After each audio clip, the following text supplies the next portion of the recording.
Rakaman CCTV di Malaysia sekali lagi mencetuskan panik apabila kes pukau didakwa berlaku hanya dalam beberapa saat sehingga barang kemas bernilai RM4,000 boleh lesap begitu saja, di mana di Kuantan seorang jurujual berusia 18 tahun diperdaya wanita yang menyamar sebagai pelanggan sebelum gelang, rantai dan cincin emasnya hilang. Namun rakaman CCTV berjaya membantu polis. Dalam masa yang sama, video tular dengan lebih 920,000 tontonan memaparkan cubaan mencurigakan melibatkan dua wanita berusia yang dikatakan cuba mendekati mangsa di tempat awam. Adakah ini sekadar kebetulan atau benar-benar wujud teknik pukau yang masih berleluasa di Malaysia tanpa kita sedar? Di sini terdapat 5 trik pukau mencuri paling misteri di Malaysia.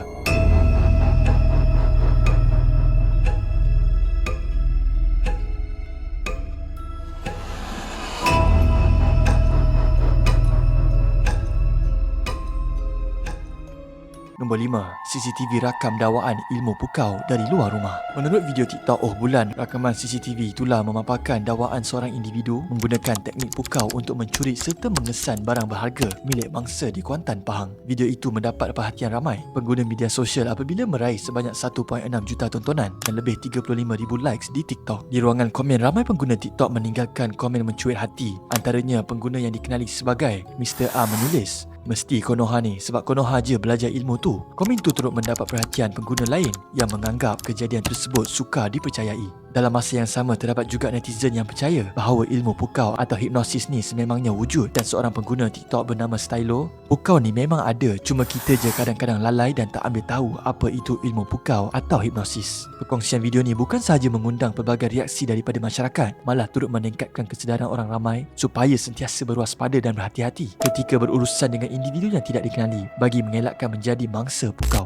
Nombor 4. Misteri hilangnya novel Salina. Menerusi YouTube Ashraf Channel pada awal tahun 2000-an. Pada awal tahun 2000, selepas tamat pengajian di Akademi Seni Kebangsaan, Zul sangat obses dengan novel. Antara ratusan koleksinya, novel Salina edisi pertama karya A. Samad Said, dan ketika dia tinggal bersendirian di sebuah kondominium di Ampang, Zul terima panggilan misteri daripada nombor yang tak dikenali, dan pemanggil itu meminta dia membawa novel Salina untuk bertemu pada jam 2.45 pagi di kawasan kedai berhampiran Sunway. Walaupun dia terasa pelik, Zul tetap juga pergi. Setibanya dia di lokasi yang gelap dan sunyi, Zul melihat seorang wanita berdiri di bawah lampu jalan, dan sebaik keluar dari kereta, dia tiba-tiba berasa loya. Wanita tu terus bertanya, "Mana novel Salina?" Zul enggan menyerahkannya lalu menawarkan novel Saga sebagai ganti.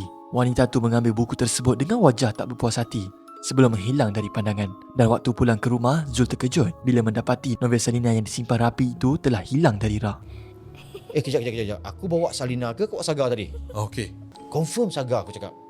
Aku takkan bawa Salina keluar pada rumah aku. Takkan, aku cakap. Dalam keadaan panik, dia memeriksa seluruh rumah dan cuba menghubungi nombor misteri itu, namun gagal. Dan lebih mengejutkan, novel Saga yang diberikannya kepada wanita tersebut tiba-tiba berada di atas katilnya. Dan sehingga hari ini, selepas lebih 20 tahun berlalu, Salina tidak pernah ditemui lagi.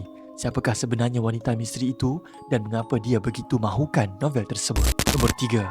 Sentuhan maut dua wanita, RM16,000 hilang sekelip mata. Menurut video TikTok Utusan TV pada 11 Ogos 2024, seorang suri rumah berusia 56 tahun dipercayai dipukau dan disamun ketika membeli belah Taman Puteri Wangsa, Ulu Tiram sekitar jam 11 pagi. Mangsa Siti Abdul Hamid mendakwa didatangi dua wanita yang tidak dikenal pasti sekitar jam 11 pagi. Menurut mangsa, salah seorang memegang lengannya menyebabkan dia berasa pening dan hilang kesedaran. Mangsa kemudian dipercayai mengikut arahan suspek tanpa menyedari apa yang berlaku. Selepas itu, mangsa didakwa dibawa masuk ke dalam sebuah kereta yang turut dinaiki seorang lelaki.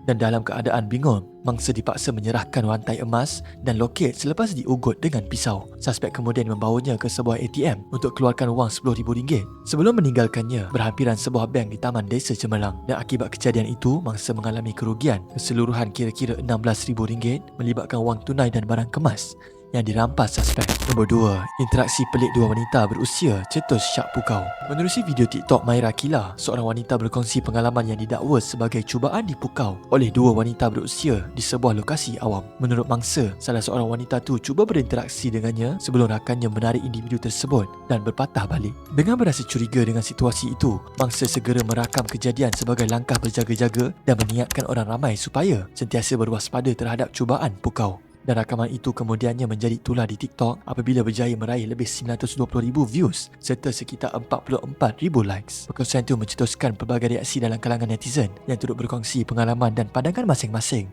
mengenai dakwaan cubaan memukau. Ramai pengguna media sosial mengingatkan orang ramai agar tidak mudah terpengaruh dengan individu tak dikenali. Dan di ruangan komen, ada pengguna TikTok dikenali sebagai Siti Payung yang mengatakan ada benda melintas, mesti benda yang tak jadi pukau tu, sekaligus menambahkan unsur seram dalam perbincangan tersebut. Selain itu, seorang lagi pengguna bernama Ayang Adi Maski turut berkongsi pandangan dengan berkata, suara orang seberang, arwah atuk aku cakap zaman dulu teknik orang pukau ni kadang-kadang suka kirai-kirai t-shirt atau baju sebab dia letak bauan sihir calin.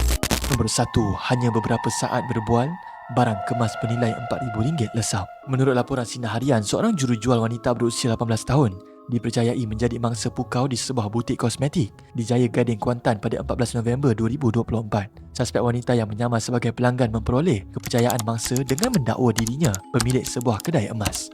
Suspek kemudian memperdaya mangsa untuk menyerahkan barangan kemas yang kononnya bagi tujuan pertukaran sebelum melarikan gelang, rantai dan cincin emas bernilai kira-kira RM4,000. Kejadian itu dirakam CCTV dan tular di media sosial sekaligus membantu polis mengesan suspek. Polis akhirnya menahan suspek utama, wanita berusia 42 tahun di Slim River, Perak pada 9 Januari 2025. Sebelum menahan teman lelakinya berusia 43 tahun dan siasatan mendapati lelaki itu menghantar suspek ke lokasi dengan perdua beza dan menunggu kira-kira 50 meter dari premis sasaran. Dan polis kemudian menyerbu rumah sewa pasangan itu di apartmen Selesa Hill, Bukit Tinggi, Bentong, Pahang dan merampas pelbagai barangan kes termasuk pakaian, 5 jam tangan, cermin mata serta barang kemas. Suspek wanita turut didapati mempunyai 22 rekod jenayah lampau. Daripada semua kisah yang kita lihat tadi, sama ada rakaman CCTV di Kuantan, pengalaman mangsa yang kehilangan barang kemas dalam sekelip mata, hinggalah kepada dakwaan cubaan pukau di tempat awam, semuanya membuatkan kita tertanya-tanya, adakah ini sekadar kebetulan atau memang ada teknik yang masih berlaku tanpa kita sedari?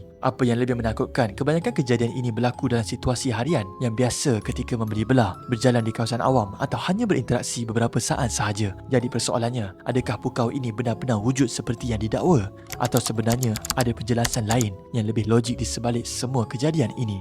Korang rasa macam mana? Jom komen kat bawah.